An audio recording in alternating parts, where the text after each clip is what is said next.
அசம்னா நான் ஜிஎஸ்எம் கிளாஸில் YouTube channel வந்துட்டோம்.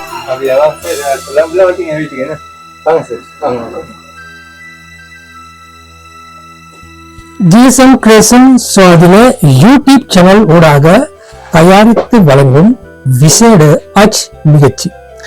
இன்றைய நிகழ்ச்சிக்காக அவருடைய சகோதரர் அசாம் முகமது அசாம் அவர்கள் வீட்டுக்கு நாங்கள் வந்திருக்கோம். வணக்கம். பிறகு சொல்லுங்க அசாம், இப்போ இன்றைய தினம் எங்களோட எல்லா சகல இஸ்லாமிய மக்களும் கொண்டாடுற தினம் அஜ் பெருநாள். இதை முன்னிட்டு அவரோட கதைத்து ஏதாவது எங்களோட யூடியூப் சேனல் மூலமாக மக்களுக்கு ஏதாவது சொல்ல வேண்டும் என்று சொல்லிதான் இங்கே வந்தோம். என்ன சொல்லலாம் இந்த பெருநாளை பத்தி உங்களுக்கு? யூடியூப் சேனல் பெரிய விஷயம், சந்தோஷம். அஜி பெருநாள் முன்னிட்டு சொல்லணும்னா அஜி பெருநாள் இந்த அஜி பெருநாள் டைம்ல தான் ரொம்ப விசேஷமா இருக்கு. அஜி பெருநாளைக்கு இந்த அஜிக்கு போறது அந்த நாள் வருது, அந்த டைம்ல தான். மற்றது இந்த கொரப்பான அது இதையும் கொடுக்கலாம், அந்த டைம்ல தான் கொடுப்பாங்க. மற்றது அதை கொரப்பான கொடுக்கறதுக்கு நிறைய முறைங்க இருக்கு. இந்த கொரப்பானத்துல மாடை கொடுக்கல, அது உள்ள மாடை நோய் இல்லாத மாடா கொடுக்கணும். நோய் உள்ள மாடை கொடுத்தா அதுக்கு சேராது. இது அந்த மாடுக்கும் காலு ஊனும் அப்படின்னா ஒரு ஊனம் உண்டா, அதுவும் அந்த கொரப்பானத்துக்கு அது சேராது. நோய் இல்லாத மாடை கொடுத்தாதான் அது கொரப்பானுக்கு ஒரு நன்மை கிடைக்கும். அசாம் அவர்களே, இப்ப நீங்க புதுசா இல்ல, அதாவது இப்ப நீங்க 2 தடவை எங்களோட நிகழ்ச்சிக்கு நீங்க பங்கு பெற்றீங்க.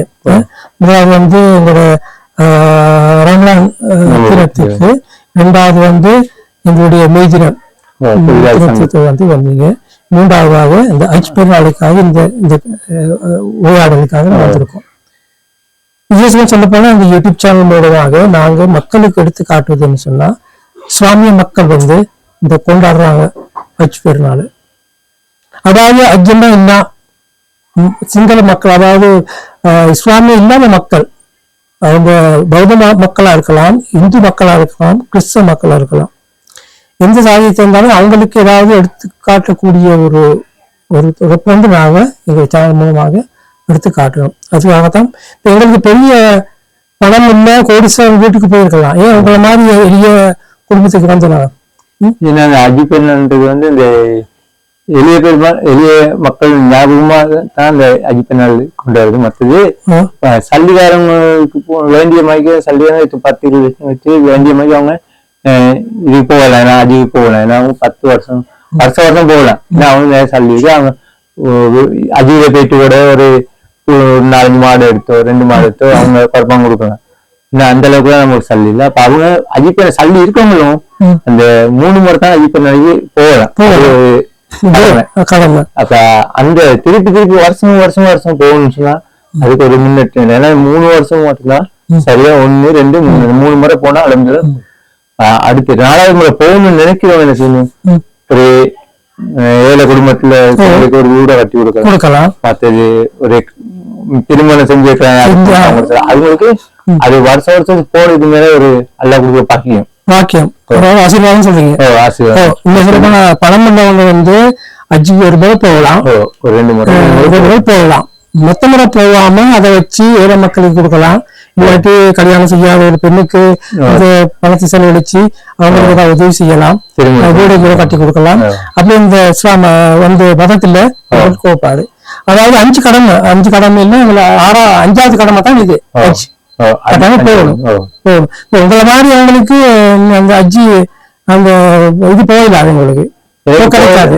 கிடைக்காதுன்னா அல்லந்து ஆட வழி எட்டுவாரு. ஏன்னா இப்போ நீங்க உங்களுக்கு நீங்க கோடி சல்லி வச்சிருக்கீங்க, நீங்க இப்ப போறதுக்கு 3 வருஷம் போயிட்டீங்க. அப்ப 4 வருஷம் போக முயற்சி போட கூட நான் சொல்லுவேன், எனக்கும் ஒரு ஆசை அல்ல, நமக்கும் ஒரு நிறைய. அப்ப அந்த இடத்துல அவர் மனசுல அல்ல இறங்கி இந்த பொடியில என்கிட்ட காசுல அஜிக்கு அனுப்புவோம். அப்ப அவரும் அஜிக்கு போன பாக்கியம் கிடைக்கும், நானும் அவங்க மூலியமா அஜிக்கு போயிருப்பேன். அது ஒரு பங்கு கூட தான் கிடைக்கும். அப்ப இந்த வருஷம் அஜி, அதாவது இப்ப 7ஆம் தேதி இந்த வருஷம் அஜி எப்படி உங்களுக்கு? இந்த வருஷம் அஜி பண்ணா அது இந்த சல்லிக்காரங்க நல்ல சல்லி இருக்கவங்க மாடு வாங்கி ஒரு 20 30 நல்ல சல்லிங்க ஒரு மாடா கொண்டு வந்து பள்ளியில கொடுப்பாங்க. கொடுத்தா அதை ஒரு பணம் அறுத்து ஏழை மக்களுக்கோ இல்லாட்டி பள்ளியில உள்ளவங்களுக்கும் அந்த காடை கொடுத்தா அவளுக்கு மாடு இடத்து கிடைக்கும், அந்த குழப்பம் கிடைக்கும். அப்ப அது வீட்டுல கொண்டு வந்து சமைச்சு ஒரு பொதுவா ஒரு பெண்ணில சாப்பிடும். ஒரு பெருநாள் டைம்ல சாணல போட்டு ஒரு சந்தோஷமா ஐக்கியம் அப்படியாகும். உண்மையில நான் காண்கிறேன் அந்த இஸ்லாமிய மதத்துல தம்பி அந்த வசதி உள்ளவங்க வசதி இல்லாத மக்களுக்கு இந்த மாதிரி, அதாவது அஜ்ஜா இருக்கலாம், வந்து ராம்ஷானா இருக்கலாம், வேற முகமது நபின்ற பிரதமரா இருக்கலாம், அந்த மாதிரி தினத்தை குறித்து அவங்க அந்த நன்கொடை செய்யறாங்க. அது ஒரு நல்ல ஒரு இது நல்ல மற்றது இன்னொரு காரியம் என்னன்னா, இன்னும் கோடி சல்லி இருக்கவங்க ஒரு மாடு வாங்கி போடுறாங்க. ஆனா இப்ப என்கிட்ட சல்லி ஏழையா இருந்தாலும் நம்ம மாடு இன்னொருத்தவங்க முக்கியம் எப்படியோ கடன்பட்டு சரி இந்த அஜிப்பை எனக்கு வாங்கி கொடுக்கணும்ட்டு ஒரு கடமை இல்லை. ஆனா அது நம்ம சல்லி இருந்துச்சுன்னா நம்ம ஒரு பங்குக்கு 3 பங்கு கொடுக்கலாம். அலமதுல கொடுத்தா அது நமக்கு ஒரு புண்ணியம் இல்லை. இந்த வருஷம் 3 பங்குக்கு உறுப்பினரை கொடுத்தா அடுத்த வருஷம் எல்லாம் நம்மளுக்கு தனியா ஒரு பாக்கெட் கொடுத்தாரு, தனியா ஒரு மாடை வாங்கி அஜிப்பைக்கு கொடுப்போம் பள்ளி. උත්සවයේ එවත් අජ් උත්සවය අල්ලා දෙවියන්ගේ දූතයෙකු වන ඊබ්‍රෑම් නබිතුමා සීකිරීම සඳහා සෑම අවුරුදක් පාසාම ඉස්ලාමය බැතිමතුන් සමරනු ලබයි. ඉස්ලාමය දින දර්ශනය අනුව 12 මාසයේ 3 අජ් මස 10 වෙනිදා සමරනු ලබනවා. ඉස්ලාමය බැතිමතුන්ගේ අනිවාර්ය යුතුකම් පයෙන් 5 වෙනි යුතුකම වන අජ් ශුද්ධව වන්දනාවේ යාම අල්ලා දෙවියන්ට පූජා ඔප්පු කිරීම සිදු කරනු ලබනවා. ලෝපුරා ධනවත් ඉස්ලාමය බැතිමතුන් හජ් වන්දනාවේ යෙදී ඊ ආඥාවෙන් පසු නිරෝගී සිව්පාවනු වන බැටළුවන් එළුවන් ඔටුවන් මරා දෙවියන්ට පූජා ඔප්පු කර එම මාංශය පිළියෙල කර අනුභව කරනු ලබනවා. ලෝපුරා ජීවත් වෙන ඉස්ලාමීය බැතිමතුන් අල්ලා දෙවියන්ට පූජා ඔප්පු කිරීමේ පරිත්‍යාගශීලී උත්සවය ලෙස අජ් උත්සවය ඉතා සතුටින් සමනු ලබනවා. අල්ලා දෙවියන්ගේ දූතයෙකු වශයෙන් ලෝපුරා ජීවත් වෙන සියලු ඉස්ලාමීය බැතිමතුන් විශ්වාස කරන කෙනෙකු වන ඊබ්‍රෑම් නබිතුමා අවුරුදු 4000කට පෙර වත්මන් ඊශ්‍රායලයේ ජීවත් වී ඇත.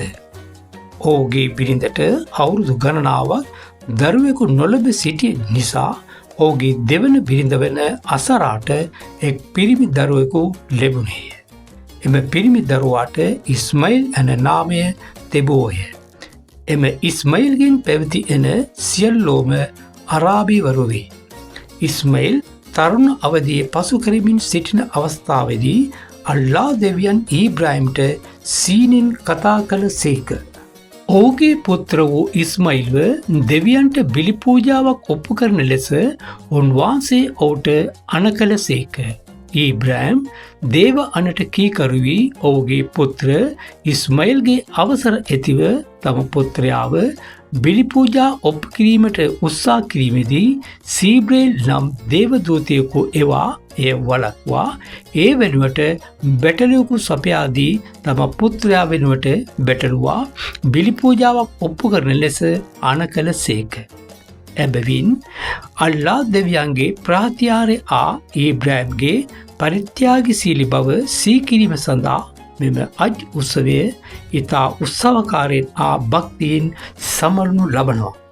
මෙම අජ් උත්සවයේ විශේෂත්වය නම් අවුරුද්දකට අඩු නිරෝගී එළු බැටළු ඔටුවන් මරා එම මාංශය කොටස් 3කට බෙදා පළමු කොටස අසල්වාසී දුප්පත් පවුල්වලටත්, දෙවෙනි කොටස තමාගේ නෑදෑයන්ටත්, තුන්වන කොටස තමා පවුලේ අය සමග පිළියෙල කර අනුභව කරනු ලබනවා. එදින අලුත් ඇඳුම් ඇඳ නෑද ඉතවතුන් අසල්වාසීන් සමග ඉතා සතුටින් ප්‍රීතියෙන් අජ් උත්සවය සමරනු ලබනවා. சமையலாம் இவர் உங்களாம் ஒரு பிள்ளைங்க நீங்க என்ன செய்றீங்க? ஸ்கூலுக்கு போறீங்களா? எந்த ஸ்கூலுக்கு போறீங்க நீங்க? இஸ்புல்லா. நீங்க? இஸ்புல்லா. நீங்க? அல்ஹம்துலில்லாஹ் மேல உள்ள ஸ்கூல். நீங்க என்ன படிக்கிறீங்க? 4ஆம் வகுப்பு. நீங்க 6. நீங்க 8. சரி தம்பிமார்களே, இப்ப வந்து ஹஜ் பெருநாள் நீங்க என்ன செய்வீங்க? ஹஜ் பெருநாள் அஞ்சு பேர் நாள் தொலை போவோம். தொலை போவீங்க. தொலை போயிட்டு வந்து சலாம் கொடுப்போம். சலாம் கொடுத்துட்டு வந்து சல்லி கேட்போம். அப்புறம் குடும்பத்தோட ஒன்றாந்து தின்னும். நீங்க சொல்லுங்க, என்ன கை காமிப்பீங்க, பேசுவீங்களா? பள்ளி போய் தொடர்ந்து ஆமா அம்மா சலாம் கொடுத்து சல்லி கேட்டு பின்னாடிக்கு சொந்தக்காரங்களோட ஆக்கி சந்தோஷமா. நீங்க சின்ன அப்படியா? நீங்க சொல்லுங்க, கேட்கணும். ஆமா சொல்லு. இந்த தொழுகை இருக்குதாங்க தம்பி, உங்களோட இஸ்லாமியத்துல வந்து தொழுகை ஒரு நாளைக்கு திருத்த தொழுகணும். சொல்லுங்க, 5 தடவை தொழுகணும். 5 தடவை தொழுகிறீங்களா? யார் சொல்லு? நீ சொல்லுவீங்களா? நீங்க சரி, நல்லோம். அதாவது இப்ப இன்றைக்கு சந்தோஷமான நாள் தானே? சந்தோஷமான நாள். உங்களோட வருங்காலத்துல என்ன செய்ய போறீங்க? வருங்காலத்துல என்ன செய்ய போறீங்க? நீங்க நோக்கம் என்ன? உங்களோட நோக்கம் என்ன? அப்படின்னா படிச்சு முயற்சி என்ன இப்ப தம்பி வருங்காலத்துல இப்ப விளங்குது. இப்ப இந்த உங்க வாப்பா வந்து எல்லாம் அந்த ஆடு அவரு கூடியலை செய்து தான் உங்க பிள்ளைகளுக்கு, உங்க அம்மாக்கு உமாக்கு பிள்ளைகளுக்கு எல்லாம் சாப்பாடு கொடுக்குறாரு, ஸ்கூலுக்கு அனுப்புறாரு. அப்ப வறுமையான குடும்பம். நீங்க பெருசா வந்து படிச்சு நீங்க என்ன செய்ய போறீங்க? உங்களுடைய ஒரு எதிர்பார்ப்பு இருக்கு தானே? பெஸ்ட். நீங்க இன்ஜினியர் ஆக போறீங்க. நல்ல. நீங்க? ஆமா. உங்களோட வேண்டுகோளை வச்சு நீங்க தொழுகிறீங்களா? அல்லாட கேட்குறீங்களா? கேட்குறீங்களா? அது கேட்கணும்.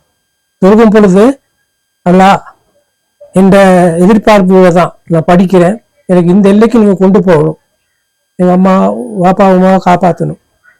சரி, சந்தோஷம். அதாவது இன்றைய தினம் அசாம் அவர்களே உங்களுடைய இல்லத்துக்கு வந்து இப்படியான ஒரு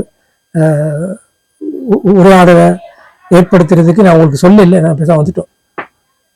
சரி, அதாவது இப்போ இந்த தினத்தை நாங்கள் இந்த நிகழ்ச்சியை முடிச்சு கொள்வோம். විශේෂම මම පෙස්කන්ඩ කියනවා විශේෂම අද දවසේ අසම් මොහොමඩ් අසම් නිවසට පැමිණි මේ වැඩසටහන කිරීම සඳහා අපිට දායක වුණා අසම් මොහොමඩ්. ඉතින් ඔහු වෙනුවෙන් ඔහුගේ පවුලේ අය වෙනුවෙන් YouTube නාලිකාව වෙනුවෙන් අපි ස්තුතිවන්ත වෙනවා. අද දවසේ මේ වැඩසටහන නිෂ්පාදනය කර ඔබ වෙත ඉදිරිපත් කළ මා ඔබගේ දයාබර ක්‍රිස්ටි ජෝර්ජ්. अस्सलाम वालेकुम. अस्सलाम वालेकुम.